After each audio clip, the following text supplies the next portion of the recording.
Well, folks, mainline World of Warcraft has felt like it's slipping into a bit of an end of expansion lull, with the player base becoming split between it and Legion Remix, which is turning out to be a bit of a surprise hit, and one that I suspect many of us were not expecting after a fairly bumpy PTR test cycle.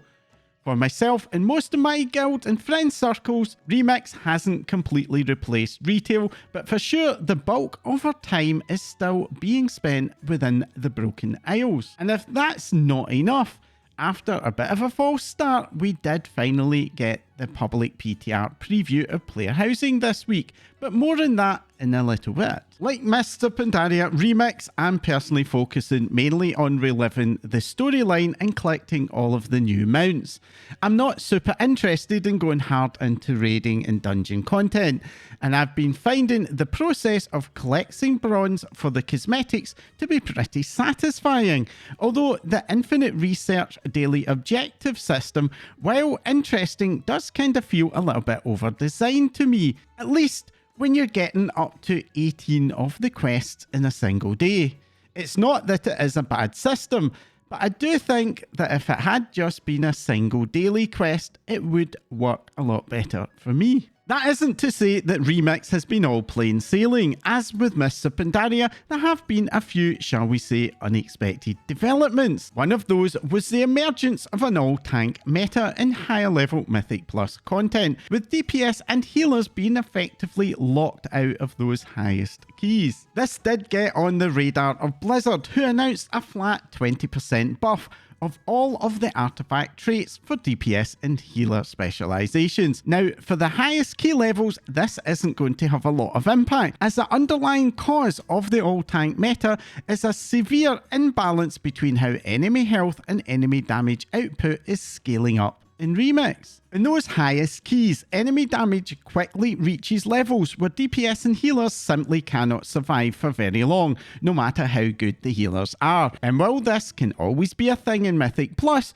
usually by the time this point is reached, NPC health is far too high for tank-only groups to be able to defeat them before the timers run out. But in the case of Remix, this is not the case, and players, especially at the top end, as always, will do what they need to do in order to beat the content. It's a little bit strange to me that Blizzard are not addressing this underlying issue by taming the damage input a little bit. Perhaps this is something that is already in the pipeline, maybe for the next phase of Remix, but in the meantime, this does not mean that the current buffs for healers and DPS is completely pointless.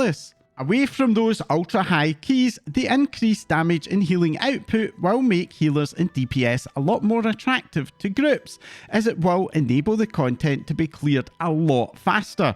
And I'm sure that solo DPS players looking to clear raids in Mythic Dungeons will also be reaping the benefits. This flat buff did also come along with some tuning changes for the various artifact rows, which can be broadly summed up as nerfing the popular fell row, which most specializations had been using, along with buffs for the arcane and light rows, which should lead to a bit more diversity of choice for the artifact's weapon. The other development is one that was probably only unexpected by the developers.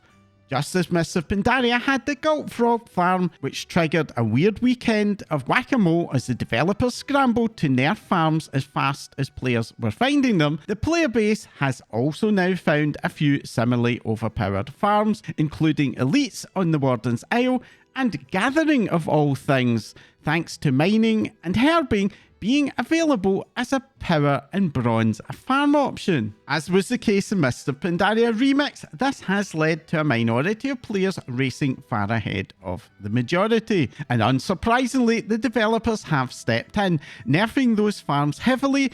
And also, for those players who did manage to exceed 10 million infinite power, Blizzard have now reduced their power back down to that 10 million mark. This, as it turns out, has had some weird side effects, with some players ending up with a negative balance of infinite power, meaning that they now face having to farm a lot of power for quite a while before they will be able to get any more upgrades on their artifact weapons. The final issue is one that is turning out to be a bit more game-breaking, with several classes experiencing progress blockers when trying to unlock their artifact weapons. These issues seem to mainly impact monks, druids, DKs and warlocks, and can lead to missing or completely broken artifact quest chains, which, given how core these weapons are to the remix power progression system, effectively bricks affected characters. These issues are somewhat intermittent, so not every character is being affected, but when it happens, it is super frustrating to end up having to create a new character in order to try and get on. Blizzard have been pushing fixes for these issues. For example, I understand that DKs have now been unbricked, but if you're still affected, currently the only solution is to create a new character and keep your fingers crossed that it will go better this time around. Staying with the live game for a few moments, and now is the time of year when we normally see a refresh of the 12-month subscription offer. This offer originally started out with just a single retail mount, but it has been expanded over the years, and 2025's is no different, with 2 brand new mounts for retail players, the Astro Oryx, and yes, weirdly its name really is in the plural, and the Grandiose Gurlock. This offer will also include the 2 6-month subscription mounts, including the current Herald of Sabak and the next 6-month mount, which is traditionally themed off the Chinese New Year, and is very likely to be this cool Fire Horse, which is already revealed on the Chinese servers. And for classic World of Warcraft players, you'll be getting a Shah-Scarred Drake, along with the 6-month subscription pet, Sabak's Favours, and a mystery new pet early in the new year. And if you're an existing 12-month subscriber, don't worry, as long as that subscription is set to auto-renew, you will also be getting these rewards by the end of the month. My own rewards have already showed up, so it may be worth checking the Battle.net gifts button to see if yours is ready to be collected as well. After last week's announcement of the 11.27 patch contents, player housing fans who were not lucky enough to get into the Midnight Alpha were looking forward to this week's planned PTR test of the housing system.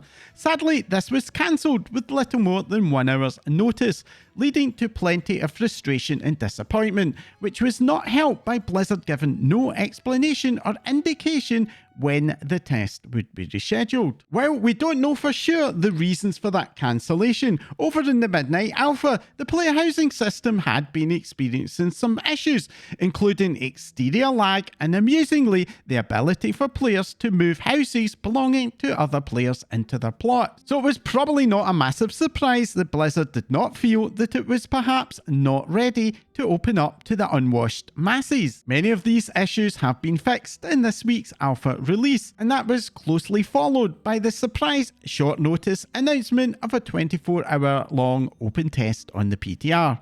This will have already closed by the time this video goes live, but it did give me an opportunity to try out how housing acquisition will work in practice when there are large numbers of players all trying to get a house. I only had time to try it out on the Alliance side, but when it did, there were 6 public zones that had empty plots available.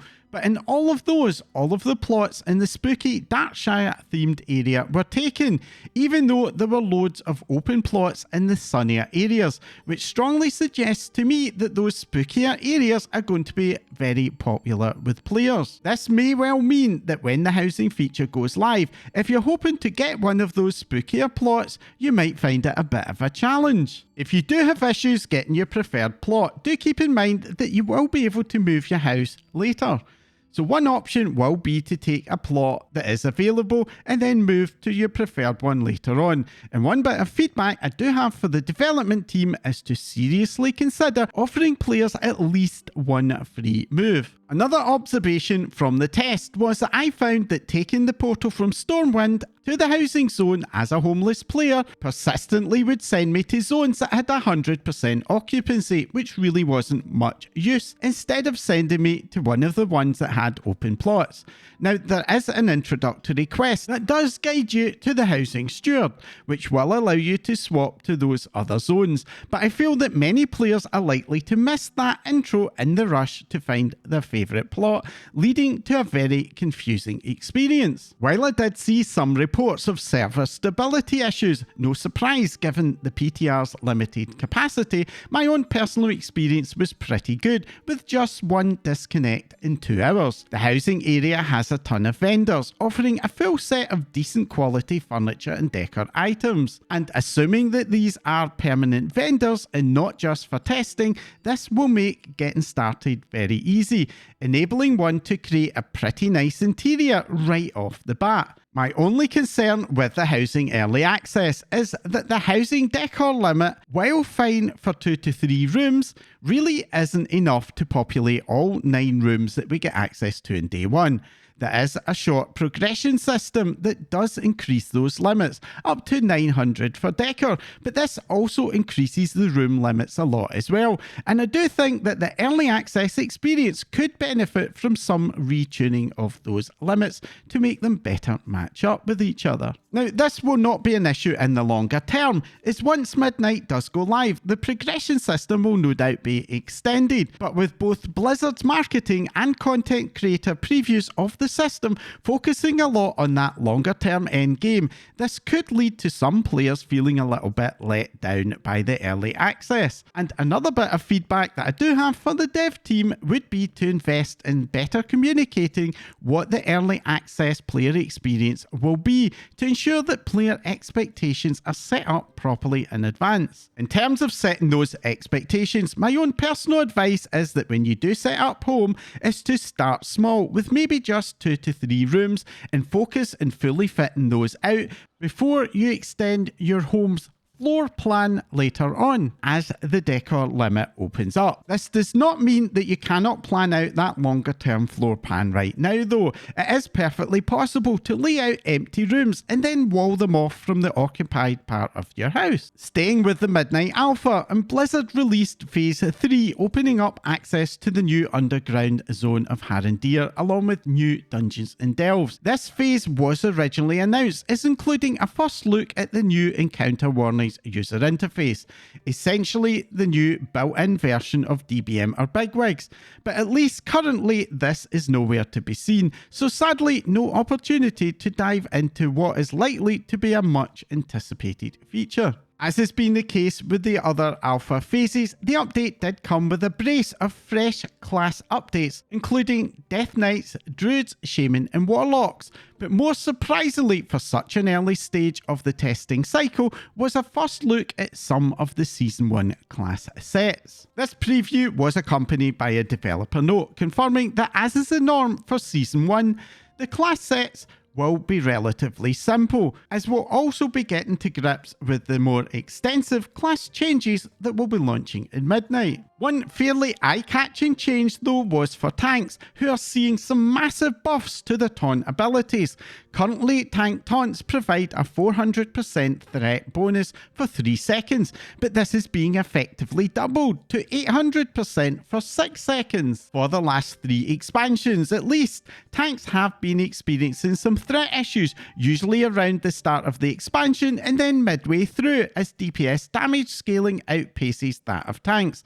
Something that inevitably results in rushed hotfix buffs, which usually arrive several weeks too late for the preferences of many tanks. These changes should help to avoid this issue, at least for the start of the expansion, and will hopefully help to reduce issues in where a particular specialisation with an overpowered trinket or class set can rip threat early and pull in Mythic Plus, and it will also, I think, help a lot in Raid whenever there's a big gap in item level between the tanks. With the announced plans to change how the Crest upgrade system works to directly align Crest types with the respective gear upgrade tracks, Wowhead this week has managed to data mine some more information about Crest costs, and it appears that these are going to be getting some very major changes. Do keep in mind that data mine changes, which are not officially announced by Blizzard, are extremely subject to change and may be missing some important details. According to the data mined information, all of the upgrade tracks are going to be reduced to 6 levels to match the current hero and myth track, with each track now only overlapping the next by a single step. Crest costs will start out at 10 for your first upgrade, scaling up all the way to 50 for your final upgrade. Now, to put this in context, currently in the War Within, it costs you 75 gilded crests to fully upgrade a myth track item all the way from rank 1 to 6. But under this new system, that is now going to increase to 150 crests, effectively doubling the cost. Now, we are still missing a lot of important details. For example, if or how the crest caps might change, or indeed if crest drop rates are going to be increased to offset that extra cost. But this change is likely going to introduce some potentially challenging decision making on what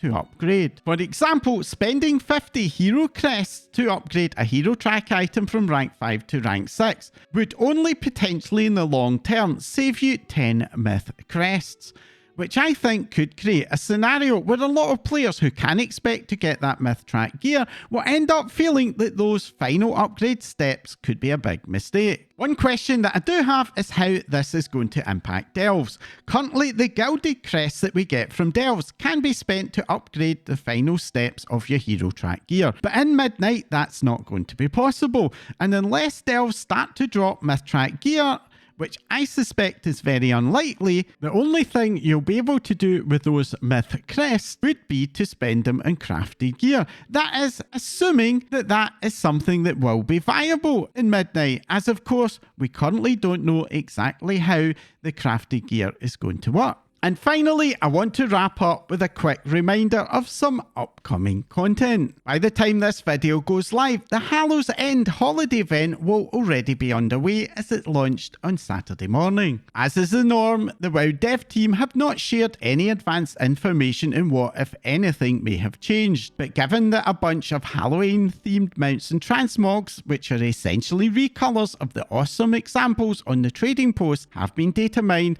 I am personally expecting that at the very least we are going to see a new mount dropping from the Headless Horseman encounter, which, as with previous holiday updates, will very likely have a much higher drop rate, but will only be available from a first run per day account wide. And I also personally think that there's a very decent chance that at least one or maybe two of those new transmog sets will be available in vendors to collect for tricky treats. Beyond that, given that Brewfest recently had a fairly sizable overhaul, I'd be very surprised if we see any major changes to the Hallows End gameplay.